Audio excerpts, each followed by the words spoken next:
आंबेडकर 1918ला पुढच्या वर्षी 100 वर्ष होतील. काय म्हणतात? 5 गोष्टी सांगतात ते. पहिली गोष्ट ते सांगतात, सरकारने शेतीला उद्योगाचा दर्जा दिला पाहिजे आणि उद्योगाची पॅकेजेस दिली पाहिजेत. हे 18 सालचं पुस्तक आहे डॉक्टर आंबेडकरांचं. दुसरा मुद्दा ते म्हणतात, शेतीला 24/365 इरिगेशन मिळालं पाहिजे, सिंचन मिळालं पाहिजे, पाणी मिळालं पाहिजे. त्याच्याशिवाय शेती परवडू शकत नाही. तिसरा मुद्दा ते सांगतात, the burden on the agriculture. Gaikwad sir इथे बसलेले आहेत, ते सांगतील आपल्याला, बोजा वाढतोय, ओझं वाढतंय.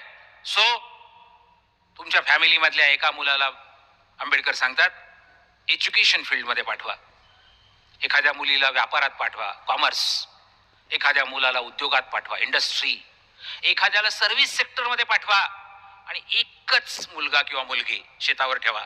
सगळे जर शेतावर राहिले तर बर्डन इज एक्सेसिव्ह आणि ऍग्रिकल्चर विल बी कोलॅप्स्ड. म्हणून आंबेडकर 18 साली सांगतायत की एकतर कुटुंब नियोजनच करा, पण निदान आहेत त्या मुलांना वाटून वेगवेगळ्या क्षेत्रात पाठवा.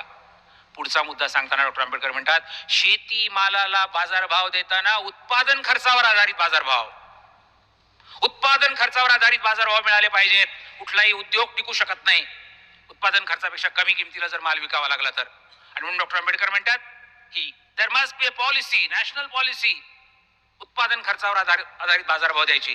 दादा डॉक्टर आंबेडकर 1918च्या पुस्तकात म्हणतात, हे सारं केलं नाही तर येणाऱ्या दिवसांमध्ये शेतकऱ्यांना आत्महत्या कराव्या लागतील. 1918 सालचं पुस्तक आहे.